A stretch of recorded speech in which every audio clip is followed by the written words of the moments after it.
With that knowledge, he rose the next day and prepared to face the sea. The black cloak he'd worn was now little more than a memory of what might have been. His new path lay before him in the shape of rolling waves and the promise of an alliance that could either save the realm or plunge it into further chaos. Yet Ned Stark would meet that challenge as he had every other in his life, with quiet resolve, guided by the principles of honor, family, and duty that had shaped him since boyhood. And so began this new chapter of the realm's history, where the wolf, no longer caged by the black, would seek out the stag and together attempt to slay the lion, not for personal glory, but to protect the Seven Kingdoms from the storms and shadows yet to come. Ned Stark stood in the courtyard of Storm's End beneath a flat gray sky, tasting salt on the wind that blew in off Shipbreaker Bay. The massive fortress loomed behind him, a testament to House Baratheon's defiance in the face of past sieges. Once, he had besieged this castle himself in Robert's name during the rebellion that toppled the Targaryens. How strange that life should bring him back here, not in Robert's shadow but as an ally, some would say co-conspirator, of Stannis Baratheon, Robert's surviving brother and the man Ned had come to believe was the rightful king. At his side stood Robb Stark, his son and king in the north to many. Robb's tall frame carried a regal air. The boy who had run in Winterfell's courtyards with his siblings was long gone, replaced by a commander of men. Ned saw both pride and burden in his son's eyes. So young, Ned thought to carry the weight of the north. But the realm had demanded it, and Robb had answered with steel. Grey Wind, the great direwolf, prowled near Robb's feet, sniffing at the damp air. Stannis Baratheon regarded father and son with the same stony composure that seemed eternally chiseled onto his features. His jaw was set in rigid lines, and though his mouth seldom curved upward, Ned believed he saw a flicker of satisfaction. A few feet behind him stood Ser Davos Seaworth, the Onion Knight, who listened intently but said nothing. Other lords, sworn to Stannis, gathered in the courtyard, lords from the Stormlands who had bent the knee to the man they now called King Stannis, knights from smaller houses who had fought for him at the Battle of the Blackwater in a different turning of events, and mercenaries from the free cities who had drifted to Storm's End like moths to a flame, hoping to profit from the chaos. Chaos indeed, Ned thought grimly. The entire realm was rent by war, with the Iron Throne occupied by Joffrey Baratheon, a boy Ned believed was not Robert's trueborn son. The Lannisters clutched at power, but their hold was precarious. Meanwhile, Stannis's claim was legitimate by every law of succession. And yet they were not alone in seeking change. In the Vale, some lords had begun stirring, guided by new alliances. Renly Baratheon, once another contender, was gone, slain, under uncertain circumstances. Many of his bannermen had turned to Stannis, albeit reluctantly, or else fled to safer vantage points, waiting to see which way the winds would blow. All of these disparate powers were converging now in a single great movement, a plan to march on King's Landing and rip Joffrey off the Iron Throne. Ned had once believed himself done with the entanglements of war. He had been exiled to the Night's Watch, forced to don the black. Yet he had fled that captivity because duty compelled him. He would not stand idle while his family bled and the realm was torn apart by false kings and Lannister intrigue. Honor was not always in abiding by forced vows. It was in doing what was right to save the realm. Now, here he was, forging an alliance that might be the realm's best hope to end the Lannisters' hold. In the courtyard, Stannis' voice cut through the sea breeze. "We march at dawn. My scouts have word that Tywin Lannister is pinned near Harrenhal." He moves slowly, uncertain of which threat to face first. The men from King's Landing have holed up behind the walls, trusting in their gold and their walls to keep them safe. His lips thinned with displeasure. "We will show them they have misplaced their trust." Robb stiffened. "My men have engaged the Lannisters across the Trident. Lord Bolton and Lord Karstark push them from the north, while my uncles, Blackfish Tully in Riverrun and Edmure Tully, hold the Riverlands. The Lannisters have bled, but they are not yet broken. If we aim for King's Landing, Tywin may try to intercept." Stannis nodded curtly. He may choose to protect his base in the west. If he tries to return to the capital, we shall cut him off. My advanced scouts have found roads that will allow us to strike quickly. I have the advantage on the waters, should it come to that. Your father," he said, gesturing to Ned, "knows the Crownlands and the Stormlands from past campaigns. His counsel is invaluable." Ned could not help but recall the last time he had ridden from Storm's End with an army. It was in the days of Robert's Rebellion, when everything felt simpler, if war could ever be called simple. He was only a young lord then, following a friend he loved like a brother. They had not expected all the heartbreak and bloodshed that followed. Now that friend was dead, and Ned stood with Robert's older brother, forging a different kind of brotherhood, one based on necessity and truth. Stannis turned toward a new arrival coming through the gate, and the entire courtyard seemed to hold its breath. There, astride a dappled courser, was Lord Yohn Royce of the Vale, flanked by a column of knights bearing the sigil of House Royce. Bronze armor, runic designs hammered into their plate. Behind them, more standards billowed in the wind. The black and white crescent of House Corbray, the moon and falcon of House Arryn. These were the knights of the Vale at last heeding the call. For too long, the Vale had remained aloof under Lady Lysa Arryn's rule. But times changed, alliances shifted. Whether it was because Lysa had been unseated, or because Lord Royce had taken matters into his own hands, or because little Lord Robert was now under different counsel, it mattered little. They had arrived. Lord Yohn Royce dismounted, his face serious. "King Stannis, Lord Eddard Stark, King Robb, I come on behalf of the Vale to pledge our swords in this struggle. We can no longer watch the realm tear itself apart from behind the bloody gate. The Knights of the Vale stand with you against the false King Joffrey and his Lannister masters." A ripple of relief spread through the assembled lords. The Vale's support was crucial. Its knights were famed for their discipline and skill. Ned stepped forward, clasping Yohn's forearm in a warrior's greeting. "Your presence gladdens my heart, Lord Royce. I only regret it has come to war to bring us together." Royce inclined his head. "You have always had allies in the Vale, Lord Stark, even if certain individuals delayed the call to arms. Let us hope that we can bring an end to the Lannister stranglehold swiftly, so the Vale, the North, the Stormlands, and the rest of the realm can find peace." Stannis surveyed the banners of the Vale with grim approval.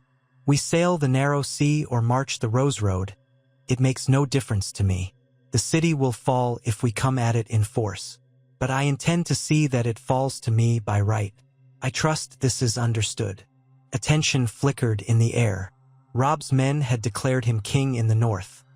Would they truly kneel to Stannis once the dust settled? And the Vale's knights had a long tradition of following the Arryns, not a Baratheon. Yet necessity had forged this alliance. They all understood that unless Joffrey was dislodged from the throne, the Lannisters would remain dangerously in power, and the realm would be cursed to endless conflict. There was also the looming threat of a harsh winter and rumors of far darker things stirring beyond the wall, though few in the south believed those tales. Ned believed. He had seen enough to know the old nightmares were real. Robb's voice emerged with kingly resolve, though a subtle softness touched his expression. "For now we fight together, King Stannis. That much is certain. My men will uphold our side of the plan. When the time comes to address questions of crowns and kingdoms, I trust we will do so honorably." Stannis gave the barest nod of acknowledgement, his mouth tightening. "Honorably," he said. "Yes." With that unsteady agreement reached, the combined forces prepared for departure. The courtyard filled with the clang of armor and the shouts of sergeants calling men into formation. Ned moved through the throng, ensuring everything was in order. The Northmen formed under Stark banners, a proud sight of gray direwolves on white fields. The Knights of the Vale assembled under their own sigils, bright falcons, runes, and suns displayed on painted shields. The Baratheon force, proudly bearing the crowned stag on gold, marched at the front with Stannis' own personal guard. Beyond that, sellswords from the free cities, Stormland levies, and small contingents from Tarth and other islands dotted the crowd. It was a strange mosaic of banners, bound together by a single imperative: the fall of House Lannister's puppet king. From a balcony overhead, Edric Storm, Robert Baratheon's acknowledged bastard, watched with wide eyes. The boy was of an age with Bran or Rickon, and Ned felt a pang for the path the child might have taken in a peaceful realm. He wondered if Stannis intended to make use of the boy's claim or keep him close as a ward. For now, there was little time to dwell on it. The horns sounded, and the gates of Storm's End opened, revealing the wide terrain of the Stormlands beyond.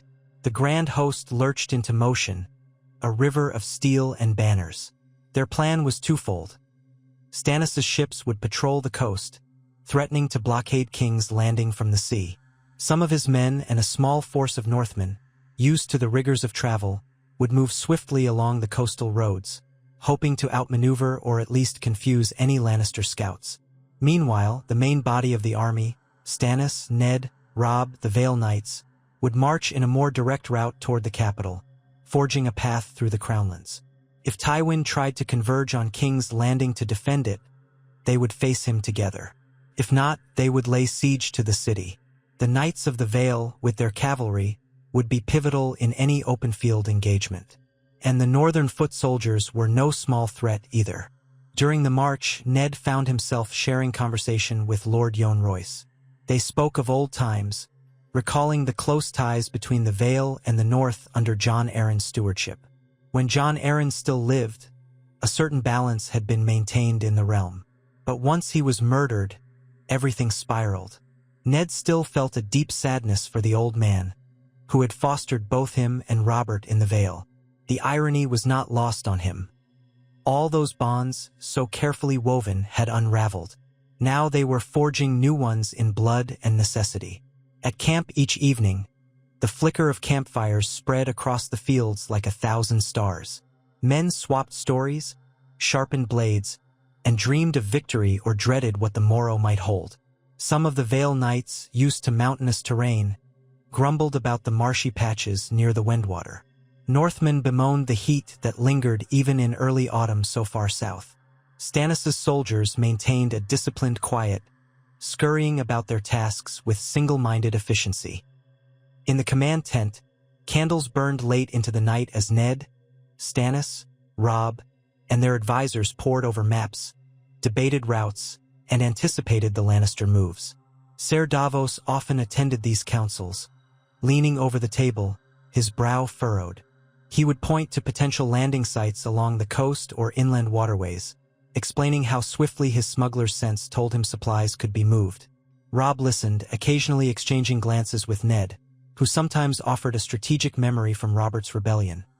How Tywin had moved, how large hosts fared on the roads, which lords in the Crownlands might turn cloak if properly convinced. More than once, Ned recalled the horrors of sacking King's Landing. He had arrived too late to stop Gregor Clegane and Amory Lorch from committing atrocities in the Lannisters' name. He vowed silently that this time would be different. Gradually, the combined host approached the edges of the Crownlands. Fields turned more prosperous, dotted with vineyards and orchards. Villages grew more frequent, though many were abandoned. Small folk fled, fearing the arrival of armies.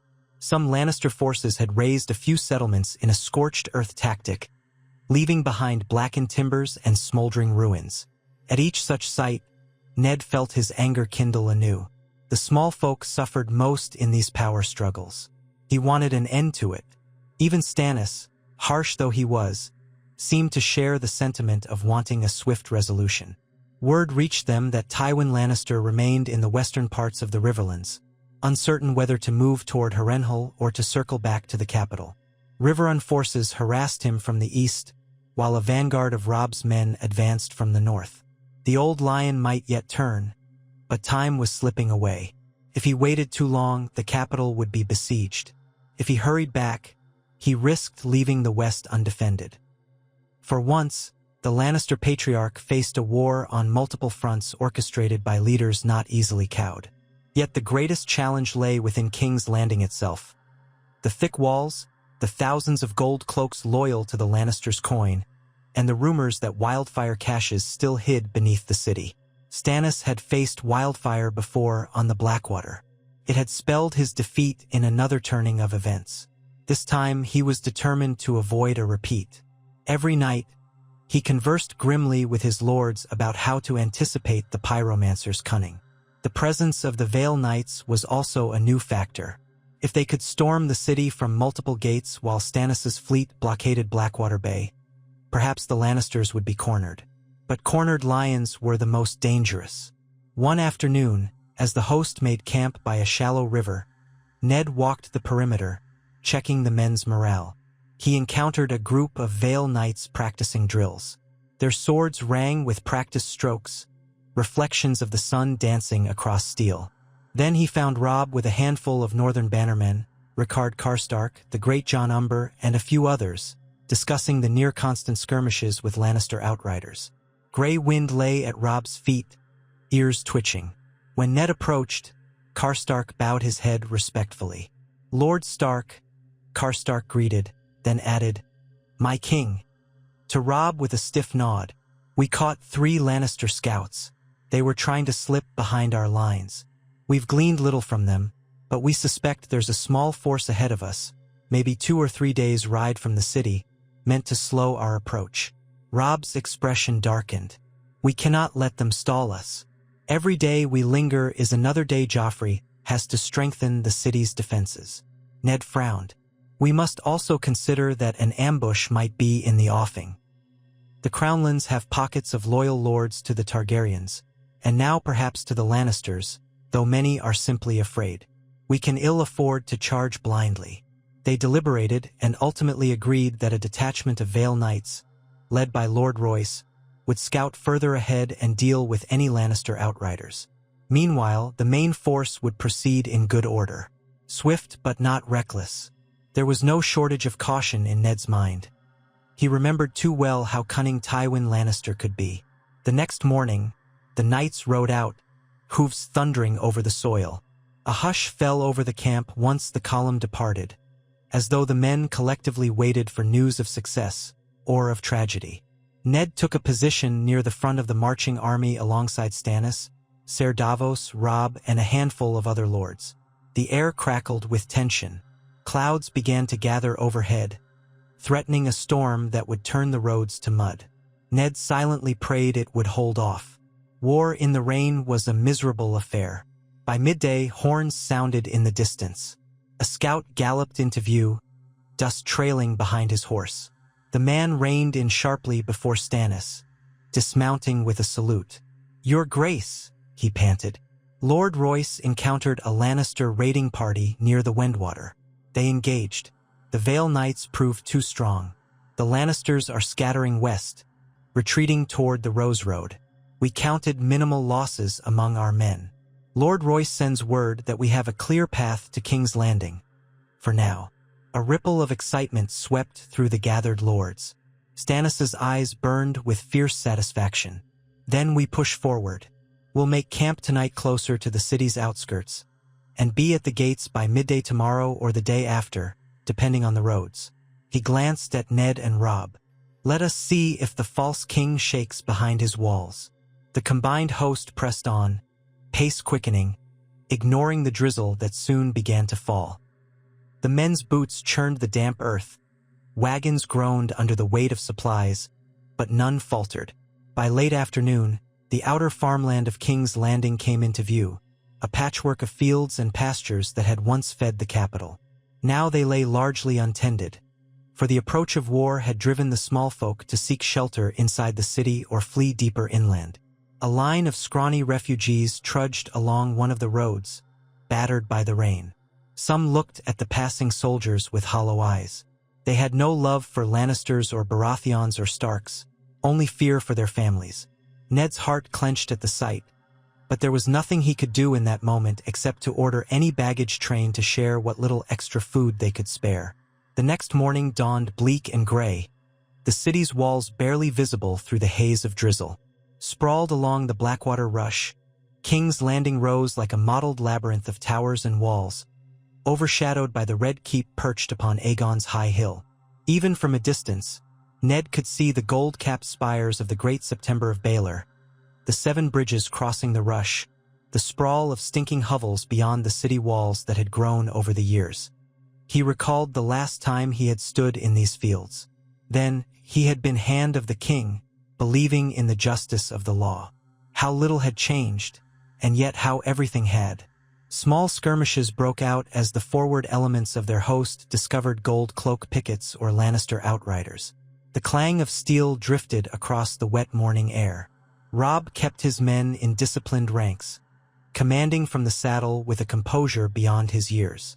Stannis moved among his own soldiers, hawk-eyed, ensuring none strayed or lost their nerve. The Vale Knights formed a protective wedge on one flank, their banners snapping in the breeze. Further out, horns sounded, marking the approach of the Baratheon fleet from the bay. If all went according to plan, the city would be encircled by land and sea. This was the beginning of the siege,